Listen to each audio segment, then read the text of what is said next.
Mission Walk, India's #1 most advanced rehabilitation and physical therapy center, Manikonda, Alkapur Road. Call 9177 300 194.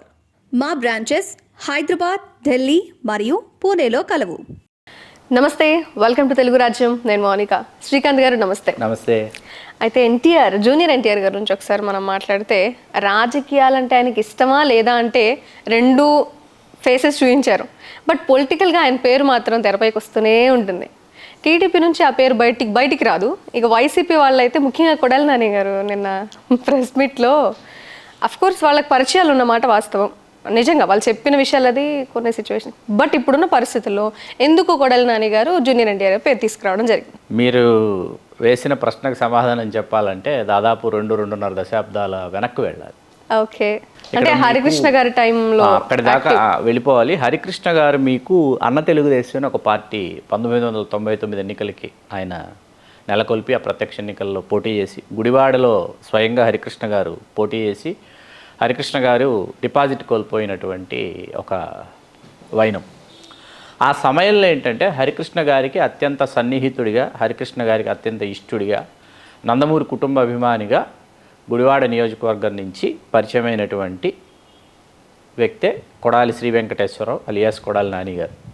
ఆ సమయంలో ఏంటంటే junior NTR తండ్రి హరికృష్ణ గారు, నందమూరి హరికృష్ణ గారు, తల్లి శాలిని శర్మ, ఆవిడ కన్నడ బ్రాహ్మణి, అందరికీ తెలుసు, బహిరంగ రహస్యం. ఆ సమయంలో ఏంటంటే కొడాలి నాని గారు తెలుగుదేశంలో వారు క్రియాశీలకంగా తెలుగు యువత వీటిలో వారు విస్తృతంగా పర్యటిస్తున్నా కూడా వారిని ఏంటంటే ఒక సాధారణ దిగువ మధ్య కుటుంబం నుంచి, ఆ దిగువ మధ్య తరగతి కుటుంబం నుంచి వచ్చిన వాడిగానే తెలుగుదేశంలో గుడివాడలో ఉన్నటువంటి పెదకమ్మ వారు ఆయన ట్రీట్ చేసేవాడు. రావి శోభనాద్రి చౌదరి గారు, వారు 2 సార్లు శాసనసభ్యులు, వారి కుమారుడు రావి హరగోపాల్ పెద్ద కుమారుడు, వారు ఎమ్మెల్యే అయ్యారు.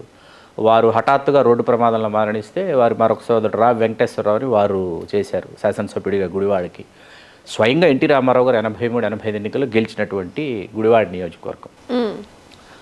ఇట్లాంటి ఒక నియోజకవర్గంలో ప్రవేశించాలంటే కొడాలి నాని లాంటి వాళ్ళకి అంత సులభం కాదు. ఏదో ఒక లూప్ లైన్ కావాలి. ఆ లూప్ లైన్ ఏంటంటే నందమూరి హరికృష్ణ గారిని ఎంచుకున్నాడు ఆయన.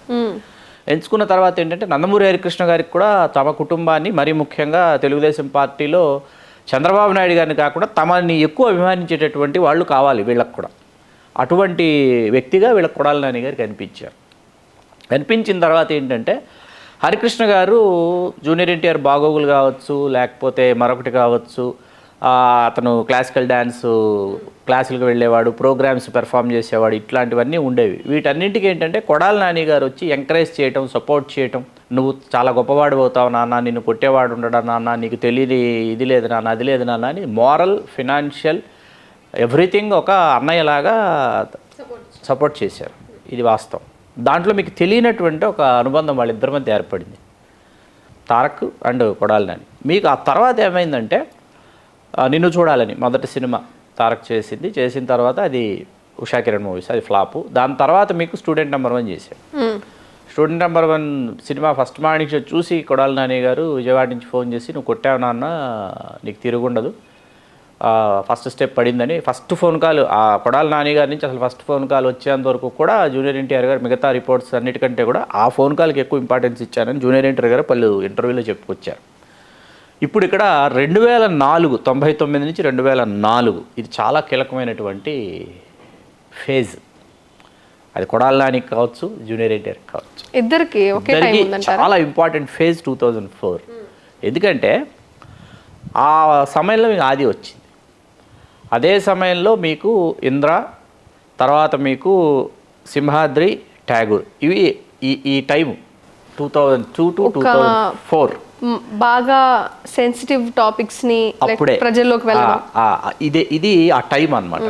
ఆ టైంలో మీకు ఏమైందంటే బెల్లంకొండ సురేష్, నల్లమల బుజ్జి వీళ్ళు ఆది ప్రొడ్యూసర్స్, చెన్నకేశ్వరరెడ్డి ప్రొడ్యూసర్స్ కూడా వీళ్ళే.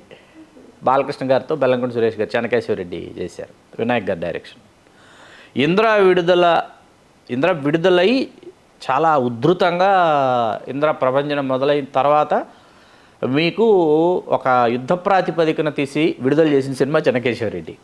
ఇంద్ర 10 వీక్స్ అవుతుండగా చెన్నకేశ్వరరెడ్డి రిలీజ్ చేసి బెల్లంకొండ సురేష్ గారు చాలా అభ్యంతరకరమైనటువంటి ఒక పేపర్ యాడ్ ఇచ్చారు. ఇందిరా రికార్డులని చాలా విమర్శిస్తూ, మా చిన్నకేశ్వరుడు వచ్చి ఇప్పుడు ఇంకా బద్దలు కొడతాడు చూడండి అని ఇట్లా చాలా. ఇప్పుడు మా సినిమా రికార్డులు బద్దలు కొడుతుంది అనటం వేరు, ప్రత్యేకంగా సినిమా పేరుని ప్రస్తావించి మరొకటి చేసి అన్యాపదేశంగా చిరంజీవి గారి పేరుని తీసుకొచ్చి చేసేటప్పటికి చిరంజీవి గారి అభిమానులందరూ కూడా బెల్లంకొండ సురేష్ గారి ఆఫీస్ మీదకి వెళ్ళిపోయినటువంటి ఒక సందర్భం అది.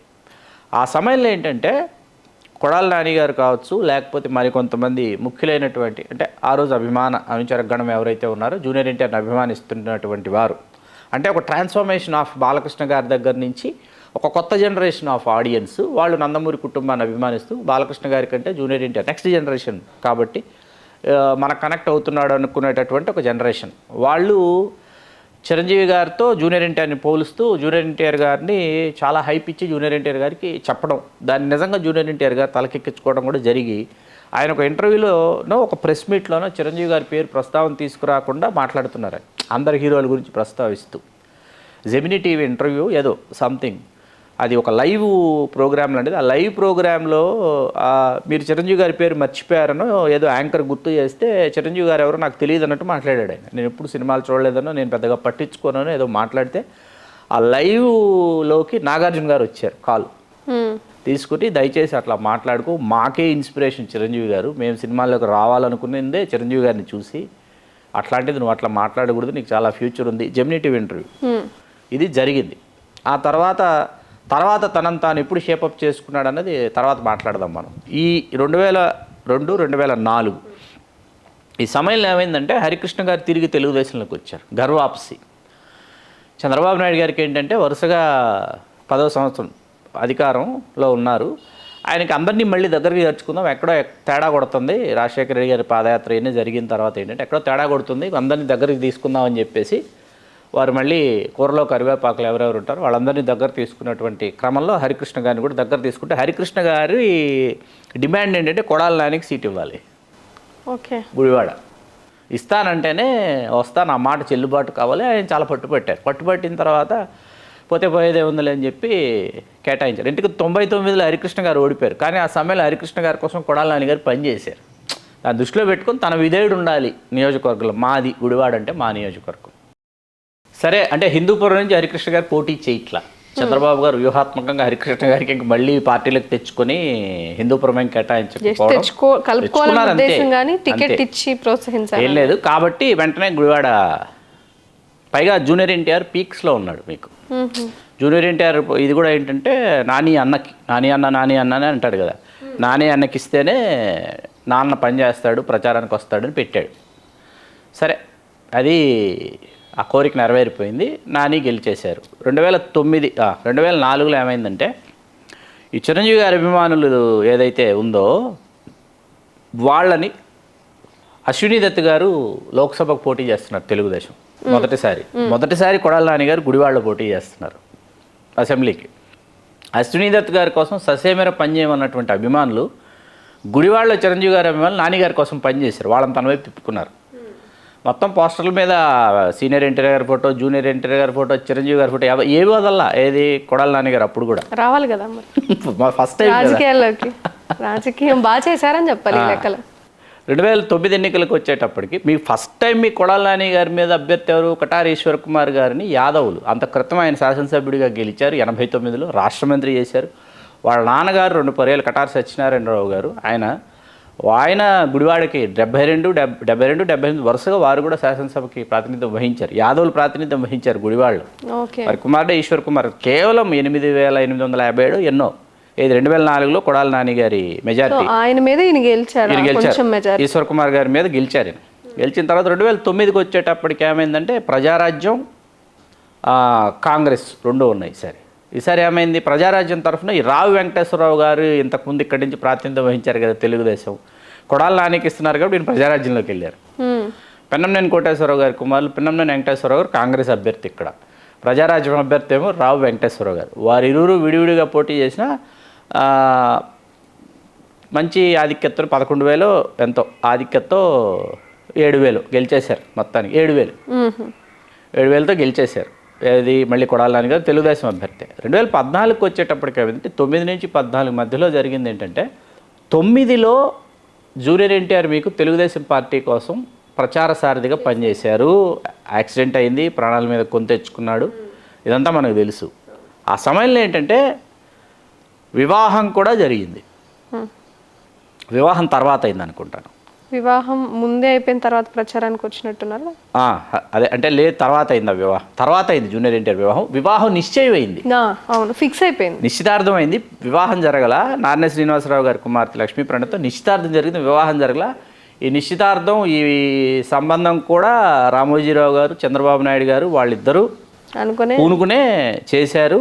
తను ప్రచారానికి రావడం జరిగింది. ప్రచారంలో పాల్గొన్నటువంటి సమయంలో మీకు వీరికి పొలిటికల్ స్పీచ్లు ఎలా ఇవ్వాలో తర్ఫీదు ఇచ్చినటువంటి వ్యక్తి ప్రస్తుత తెలంగాణ ముఖ్యమంత్రి రేవంత్ రెడ్డి గారు. మీరు ఏ నియోజకవర్గంలో అయినా మీరు జూనియర్ ఎన్టీఆర్ గారు పక్కన మీకు రేవంత్ రెడ్డి గారు లేకుండా ఉండదు. మీకు ప్రతి నియోజకవర్గం రేవంత్ రెడ్డి గారు ఉన్నారు. మీకు పొలిటికల్ ఇక్కడ కూడా కనెక్షన్ ఉంది. మీకు ఇక్కడ ఏంటంటే తాతగారు ఆ రోజు చైతన్య రథం మీద కాకి షర్టు కాకి ప్యాంటుతో ప్రచారం చేశారు కాబట్టి నేను కూడా కాకి షర్టు కాకి ప్యాంట్ వేసుకొని చేస్తానన్నారు. ప్రచారం చేసిన ఏ ఒక్క నియోజకవర్గంలో తెలుగుదేశం గెలవాల. జూనియర్ ఎన్టీఆర్ ప్రచారం చేసిన ఏ ఒక్క నియోజకవర్గంలో తెలుగుదేశం గెలవాల. పైగా చిరంజీవి గారికి సంబంధించి చాలా అనుచితం. ఎందుకంటే చిరంజీవి గారి ప్రజారాజ్యం పార్టీ అప్పుడే నెలకొల్పి అప్పుడే ఆ ఎన్నికలకు వస్తున్న సందర్భంలో ఎవడు వాడు వీడు లాంటి అనుచిత వ్యాఖ్యలు కూడా చిరంజీవి గారు చేశాడు తారక్. సరే, రాజకీయాల్లో ఇవన్నీ సహజం. ఇవాళ చిరంజీవి గారు నాకు జూనియర్ ఎన్టీఆర్ నటన అంటే చాలా ఇష్టం, టెంపర్ సినిమాలో జూనియర్ ఎన్టీఆర్ నటనకి నేను ముగ్ధుడిని అయిపోతాను. చిరంజీవి గారు ఇవాళ ప్రస్తుతిస్తున్నటువంటి సందర్భంలో కాసేపు ఆ విషయాలు ఆ ఫ్లాష్ బ్యాక్ పక్కన పెడితే 2009లో అధికారంలోకి రాలా తెలుగుదేశం. జూనియర్ ఎన్టీఆర్ ప్రచారం చేసిన ఏ ఒక్క నియోజకవర్గంలో గెలవాల. ఆ తర్వాత వివాహం, ఏది జూనియర్ ఎన్టీఆర్ వివాహం ఆ తర్వాత జరిగింది మీకు. ఆ సమయంలో ఏమైందంటే జూనియర్ ఎన్టీఆర్ని వ్యూహాత్మకంగా కుటుంబంలో కావచ్చు, అట్లాగే పార్టీలో కావచ్చు, దాదాపు బహిష్కరించేటటువంటి ఒక వాతావరణం అయితే నెలకొంది. హీట్ కూడా చాలా పెరిగింది. దాని నుంచి రకరకాల వార్తలు, అంటే అది నిజమా అబద్ధమా, చెప్పొచ్చా చెప్పకూడదా అనేది లేకుండా వచ్చిన సీన్ అది వచ్చింది. తర్వాత మీకు 2014కి ఏమైందంటే అసలు తన మాట తెలుగుదేశంలో చెల్లుబాటు అయ్యేటటువంటి పరిస్థితి లేదు అనే విషయం జూనియర్ ఎన్టీఆర్కి అర్థమైపోయింది. అట్లాగే హరికృష్ణ గారికి ఏ విధమైనటువంటి ప్రాధాన్యత లేదు. హరికృష్ణ గారు జూనియర్ ఎన్టీఆర్ వాస్తవానికి పట్టుబట్టింది నార్నే శ్రీనివాసరావు గారి గుంటూరు లోక్సభ నుంచి పోటీ చేయించాలి. 2014 నార్నే శ్రీనివాసరావు గారిని నందమూరి హరికృష్ణ గారు వెళ్ళి నేను పోటీ చేస్తానని అడిగారు. ఊరికే మాట వరుసకి. చంద్రబాబు నాయుడు గారు స్పందించాల. సరే నా వియ్యంకుడికి ఇమ్మని అడిగారు. నార్నే శ్రీనివాసరావు గారికి అడిగేటప్పటికి అప్పటికే గల్లా జయదేవ్ గారికి కన్ఫర్మ్ అయిపోయింది. కాబట్టి ఏంటంటే చంద్రబాబు నాయుడు గారు అంటే గల్లా జయదేవ్ గారిని ఆపాలనుకుంటే ఆపచ్చు, ఇంకెక్కడికైనా పంపించాలనుకుంటే పంపించవచ్చు. ఎందుకంటే ఇది కుటుంబ వ్యవహారం కాబట్టి ఇక్కడ జూనియర్ ఎన్టీఆర్కి నిజంగా అంత ప్రాధాన్యత ఇస్తే ఇవ్వాలనుకుంటే ఇవ్వచ్చు. కానీ అసలు ఈ కుటుంబానికి ఎందుకు ప్రాధాన్యతనివ్వాలి? పైగా 2014లో పొత్తులో భాగంగా ఖచ్చితంగా అధికారంలోకి వచ్చేటటువంటి ఒక వాతావరణం కనిపిస్తూ ఉంది. ఇప్పుడు వస్తున్నప్పుడు వీళ్ళు వచ్చి ఇప్పుడు జూనియర్ ఎన్టీఆర్ ఇప్పుడు మామగారికి ఇస్తే జూనియర్ ఎన్టీఆర్ ప్రచారానికి వస్తాడు. వచ్చిన తర్వాత ఆ కింద 7 శాసనసభ నియోజకవర్గాలు ప్రచారానికి వెళతాడు. వెళ్ళిన తర్వాత ఏంటంటే జూనియర్ ఎన్టీఆర్ రావటం వల్ల, జూనియర్ ఎన్టీఆర్ ప్రచారం చేయడం వల్ల తెలుగుదేశం అధికారంలోకి వచ్చింది అనేటటువంటి ఒక క్రెడిట్ ఇప్పుడు జూనియర్ ఎన్టీఆర్కి వెళుతుంది. ఇప్పుడు అవసరమా? ఇప్పుడు ఇక్కడ జనసేన పొత్తులో ఉంది, అప్పటి నుంచే స్టార్ట్ అయింది. జనసేన పొత్తులో ఉంది, భాజపా పొత్తులో ఉంది. ఇప్పుడు అయితే గీతే వాళ్ళ ఓట్ షేరింగ్ ఏదైతే ఉంటుందో ఆ ఓట్ షేరింగ్ తెలుగుదేశాన్ని ఒడ్డున పడేస్తుంది. ఇప్పుడు ఎందుకు జూనియర్ ఎన్టీఆర్ని కూడా తీసుకొచ్చి ఆ క్రెడిట్లో జూనియర్ ఎన్టీఆర్కి ఎందుకు భాగం ఇవ్వాలి అని చంద్రబాబు నాయుడు గారు, నార్నే శ్రీనివాసరావు గారు లేదు, నందమూరి హరికృష్ణ లేదు, తారక్ లేదు అని చాలా ఇది నిర్దాక్షిణ్యంగా పక్కన పెట్టారు. పెట్టిన ఆ మరుక్షణం తీసుకున్న నిర్ణయం ఏంటంటే నాని అన్నకి ఖచ్చితంగా తారక్ ఫోన్ చేసి నువ్వు ఏం చేస్తావో తెలీదు, నువ్వు వెళ్ళిపోయి వైసీపీలో నుంచి పోటీ చేసి గెలువు, వైసీపీలోకి గెలిపోవటం పక్కన పెట్టి వైసీపీలోకి వెళ్ళు అని చెప్పుంటారని ఖచ్చితంగా నేనైతే భావిస్తున్నా. అలా కొడాలి శ్రీ వెంకటేశ్వరరావు అలియాస్ నాని వైసీపీలోకి వచ్చారు. 2014లో గుడివాడ నుంచి పోటీ చేశారు, గెలిచారు. గెలిచిన తర్వాత ఈసారి ఏమైంది, మళ్ళీ తెలుగుదేశం అభ్యర్థి రావు వెంకటేశ్వరరావు ప్రజారాజ్యం నుంచి తెలుగుదేశంలోకి వచ్చి పిన్నంనేని వెంకటేశ్వరరావు, రావు వెంకటేశ్వరరావు ఇరువురిని తెలుగుదేశంలో చంద్రబాబు నాయుడు గారు కలిపి కొడాలి నాని ఎలాగైనా ఓడిపోవాలని రావు వెంకటేశ్వరరావు గారిని పంపించారు. 11,000 14,000 ఆధిక్యతతో కొడాలి నాని గారు 2014 ఎన్నికల్లో గెలిచారు. గెలిచిన తర్వాత అక్కడి నుంచి మీకు తెలుగుదేశం అధికారంలో ఉన్నా కూడా మీకు ఏంటంటే కొడాలి నాని గారు విరుచుకుపడుతూనే ఉన్నారు. ఆ 2014 ఎన్నికల్లో కూడా కొడాలి నాని గారు మీకు హైలైట్ ఏంటంటే తన కంప్లీట్ పోస్టర్స్ ఫ్లెక్సీస్లో ఒకవైపు ఎన్టీ రామారావు, ఒకవైపు రాజశేఖర రెడ్డి 2 ఫోటోలు పెట్టుకుని ప్రచారంలోకి వెళ్ళాడు కొడాలి నాని గారు. అది హార్ట్ ఆఫ్ ది టాపిక్ అనమాట మీకు. అప్పుడు ఉన్న talk of the Gudivada, talk of the Krishna district. ఒకే పోస్టర్లో మీకు ఎన్టీ రామారావు ఫోటో, రాజశేఖర రెడ్డి గారి ఫోటో పెట్టుకుని ప్రచారానికి వెళ్ళడం అనేది కొడాలి నాని స్టార్ట్ చేశాడు అనమాట. చేశాడు. తర్వాత మీకు 2014లో గెలిచాడు. గెలిచిన తర్వాత 2019 ఎన్నికలు. ఈ 2014 నుంచి 19 ఎన్నికల మధ్యలో మీకు హరికృష్ణ గారి మరణం కావచ్చు, బాధాకరమైనటువంటి మరణం. ఆ విజువల్స్ మనం చూస్తుంటే ఇవాళకి మనకి హృదయం బరువెక్కుతుంది నిజంగా చూస్తుంటే. అంత క్రితమే ఆయన కుమారుని కోల్పోయి అదే పరిస్థితుల్లో హరికృష్ణ గారు మరణించడం అనేది, ఏ నందమూరి జానకిరాము మరణం అనేది హరికృష్ణ గారిని, నందమూరి జానకిరాము మరణం అనేది నందమూరి కళ్యాణరాము, తారక్ వీళ్ళందరినీ కలిపిందనమాట. వాస్తవానికి పూర్తిగా వాళ్ళకి ఒక పూర్తి స్థాయిలో అనుబంధం ఏర్పడింది. అంటే ఇప్పటి వరకు నిజం చెప్పాలంటే అప్పటి వరకు ఉన్న డిస్టెన్స్ కూడా దగ్గరైంది అనేది. అంతే కదా, దగ్గరైంది. వాళ్ళు అరమరికలు లేకుండా వాళ్ళు ప్రవర్తించడం మొదలుపెట్టారు. హరికృష్ణ గారి మరణంతో వీరిరువురి మధ్య మరింత, ఎందుకంటే సొంత నిర్మాణం తారక రామారావు ఆర్ట్స్, నందమూరి తారక రామారావు ఆర్ట్స్ పతాకం మీద జూనియర్ ఎన్టీఆర్ యాక్ట్ చేయడం, ఇట్లాంటివన్నీ కూడా జరుగుతూ వచ్చినాయి. హరికృష్ణ గారి మరణానంతరం ఏమైపోయిందంటే ఒక విధంగా రాజకీయంగా చెప్పాలంటే జూనియర్ ఎన్టీఆర్ ఒంటరివాడు అయిపోయాడని అనుకోవచ్చు మనం. తండ్రి అండ ఉండటం వేరు, తండ్రి లేకపోవటం వేరు మీకు. అలాగే నందమూరి సుహాస్ని మీకు పోటీ చేసినప్పుడు కూడా వాళ్ళు కూకట్పల్లిలో వాళ్ళు అసలు నందమూరి సుహాసిని పోటీ చేయించడం కూడా వ్యూహాత్మకంగా చంద్రబాబు గారు ప్రవర్తించినటువంటి విధానం. ఎవరిని దగ్గర పెట్టాలంటే దగ్గర పెట్టడం, ఎప్పుడు దగ్గర తీసుకోవాలి, ఎప్పుడు దూరం పెట్టాలి అని చెప్పేసి. ఇప్పుడు ఆ ఎన్నిక మనందరికీ తెలిసిందే. అప్పుడు ఆ ఓటమి అనేది నిజంగా తారక్ వీళ్ళందరూ ఆ ప్రచారానికి నిజంగా తారక్ వెళ్ళి ఉంటే ఖచ్చితంగా నందమూరి సుహాసిని గారు గెలిచేవారేమో కదా. ఎందుకు దూరంగా ఉన్నాడు తారక్ అనేది అర్థం చేసుకోవాలి మనం. అసలు చంద్రబాబు నాయుడు గారు ఏ చర్య జూనియర్ ఎన్టీఆర్కి మింగుడు పడవు, జూనియర్ ఎన్టీఆర్ వాటిని యాక్సెప్ట్ చేసేటటువంటి మెంటల్ స్టేట్లో లేడు. తర్వాత మీకు మొన్న మన జనవరి 18 ఎన్టీ రామారావు గారి వర్ధంతి రోజు ఎన్టీఆర్ ఘాట్ దగ్గర బాలకృష్ణ గారు చేసినటువంటి మొత్తం, అంటే ఆ ఫ్లెక్సులు చూసినా మనకి ఎలా ఉన్నాయంటే, ఆ ఫ్లెక్సెస్ చూస్తుంటే జూనియర్ ఎన్టీఆర్ ఫ్లెక్సులు వాళ్ళ అభిమానులు ఎవరైతే ఏర్పాటు చేశారో అక్కడ నివాళులు అర్పించే చోట ఏంటంటే ఒక వీరోచితంగా ఉన్నటువంటి ఫ్లెక్సులు తీసుకొచ్చి పెట్టారు జూనియర్ ఎన్టీఆర్. వాటిని బాలకృష్ణ అలాంటి ఫ్లెక్సులు ఇక్కడ ఉండకూడదు అనే ఉద్దేశంతో అన్నారని నేను అనుకున్నా. ఆ ఫ్లెక్సులు చూసిన తర్వాత నాకు అనిపించింది. మీకు తర్వాత మళ్ళీ 2019 ఎన్నికలు, ఈసారి దేవినేని అవినాష్ని ప్రయోగించారు నాని గారి మీద. ఇంకా 14లో వచ్చినటువంటి ఓట్ల ఆధిక్యత కంటే ఎక్కువ వచ్చాయి ఈసారి. 17,000 18,000 వచ్చినాయి మనం. ఇంకా ఆధిక్యతతో గెలిచారు. ఇప్పుడు ఇంకా దూకుడు పెంచారు. ఎంత దూకుడు పెంచారంటే ఇప్పుడు ఏకంగా నిన్న జరిగినటువంటి సమావేశంలో అసలు మీరు ఇప్పుడు జూనియర్ ఎన్టీఆర్ అభిమానులు వెళ్ళి తెలుగుదేశానికి ఓటు వేస్తే నారా లొకేషన్ తీసుకొచ్చి తర్వాత మన మీద రుద్దుతాడు చంద్రబాబు, ఏకంగా అటు కులస్తులు కావచ్చు లేకపోతే జూనియర్ ఎన్టీఆర్ అభిమానులు కావచ్చు, ఇద్దరిని ఉద్దేశించి అన్నాడేమో తెలియదు కొడాలి నాని గారు. జూనియర్ ఎన్టీఆర్ వచ్చి తెలుగుదేశం పార్టీ పగ్గాలు చేపట్టేంత వరకు తెలుగుదేశం పార్టీకి పూర్వవైభవం రాదు అని కూడా అన్నాడు. ఇక్కడ నాకు అనిపించింది ఏంటంటే, సరే రేపు జూనియర్ ఎన్టీఆర్కి పగ్గాలు అప్పచెప్తారు భవిష్యత్తులో అని అనుకుందాం. కొడాలి నాని గారు వైసీపీని వీడి వెళ్ళిపోతారా, జూనియర్ ఎన్టీఆర్ దగ్గరికి వెళ్ళిపోయి తెలుగుదేశంలో చేరి కండువా కప్పుకొని అక్కడ ఈవేళ జగన్మోహన్ రెడ్డి గారి ప్రభుత్వంలో ఈయనకి ఎంత ప్రాధాన్యత ఉందో అంతటి ప్రాధాన్యతను అక్కడ పొందుతారనేది నా ప్రశ్న. కొడాలి నాని గారికి అది జరుగుతుందా? అదే చూడాలి, ఎదురు చూడాలి మనం. అదే సో మొత్తానికైతే మాత్రం ఫస్ట్ నుంచి ఆ జర్నీ ఎలా స్టార్ట్ అయింది, ఇప్పటికీ ఒక విధేయత, అదేవిధంగా రాజకీయ ఎదుగుదల రెండింటిని కలిపి చూపించిన వ్యక్తిగా కొడాలి నాని నిలిచిపోతారనేది వాస్తవం. అంతే కదా శ్రీకాంత్? అండ్ ఇక్కడ ఎన్టీఆర్ పాత్ర కూడా కొడాలి నాని జర్నీలో ఉంది. జూనియర్ ఎన్టీఆర్ సినిమా కూడా తీశారుగా కొడాలి నాని గారు, వల్లభనేని వంశీ గారు అదుర్సు సినిమా కూడా జూనియర్ ఎన్టీఆర్తో తీశారు. ప్రతి సినిమా విషయంలోనూ కొడాలి నాని గారి సపోర్ట్, ప్రమేయమో చాలా రకాలుగా వినోదనలు అందించడము, ఆయన ఏదో ఒక ప్రాధాన్యత పొందడమో జరుగుతూ వచ్చింది. ఆ తర్వాత అంతకుముందు కూడా, ఎందుకంటే అంత ప్రాధాన్యత జూనియర్ ఎన్టీఆర్ జీవితంలో కొడాలి నాని గారికి అంత ప్రాధాన్యత ఉంది, ఖచ్చితంగా ఉంది, ఉంటుంది. బట్ ఇప్పుడు ఎన్నికల ప్రచారంలో ఆయన సంధించిన అస్త్రం మరి సరే సంధించారు. జూనియర్ ఎన్టీఆర్ గారు దీనికి రిప్లై ఇవ్వాలిగా, రిప్లై ఇవ్వలేదు. ఆ మధ్య ఎప్పటి నుంచో కూడా జూనియర్ ఎన్టీఆర్ స్తబ్దుగానే ఉంటుంది. ఎవరి ప్రశ్నలకి కనీసం అభిమానులకు కూడా ఈ విషయంలో నో కామెంట్స్ ఇలానే రెస్పాండ్ అవుతున్నారు. ఆయన సెంటర్ అవ్వాలనే ఉద్దేశం ఆయనకి. ఎందుకంటే ఫిలిం మాట్లాడిన రోజు నుంచి ఏంటంటే మీరు కమిట్ అయినట్టు, ఆ రోజు నుంచి మీరు ప్రతి మాట చేయాల్సినటువంటి పరిస్థితి. అందుకని చాలా సైలెంట్ గా, చాలా నిశ్శబ్దంగా, తప్పనిసరి పరిస్థితుల్లో ఒక రకంగా సీరియస్ అయిపోయే సిచ్యువేషన్ కూడా ఎన్టీఆర్ ఫేస్ చేస్తున్నారు. ఇప్పుడున్న ఎందుకు ఊరికే నా పేరు తీసుకొస్తారు అన్న పాయింట్లో ఆయన వ్యవహార శైలి అనిపిస్తోంది. వాస్తవానికి చిరంజీవి గారిని ఆయన చేసినటువంటి అంత క్రితం చేసినటువంటి అనుచిత వ్యాఖ్యలు చిరంజీవి గారి అభిమానులు మర్చిపోలేదు. మరీ ముఖ్యంగా ఏంటంటే ఆ సామాజిక వర్గంలో చాలా ఆగ్రహవేశాలు వెల్లువెత్తాయి జూనియర్ ఎన్టీఆర్ మీద.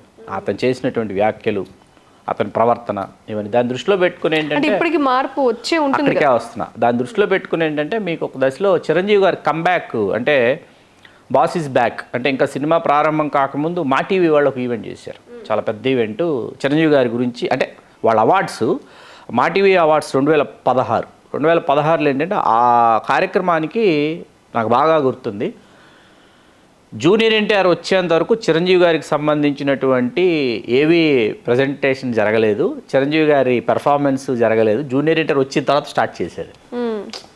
నాకు ఇప్పటికీ అనిపిస్తుంది జూనియర్ ఎన్టీఆర్ వచ్చేంత వరకు ఆపారు ఆ ప్రోగ్రామ్ని. ఆపి చిరంజీవి గారు ఉన్నారు, చిరంజీవి గారు ఉండగా జూనియర్ వచ్చారు, ఎన్టీఆర్ వచ్చారు, పక్కన కూర్చున్నారు, విష్ చేశాడు, అంతా బాగుంది. వచ్చిన తర్వాత వాట్ ఈజ్ చిరంజీవి అని చెప్పేసి ఒక ఏవీ ప్రజెంటేషన్. ఆ ఏవీ ప్రజెంటేషన్ మొత్తం చూస్తే ఎవరికైనా సరే చిరంజీవి గారి మీద తెలియనటువంటి ఒక ఆరాధన భావం కలుగుతుంది.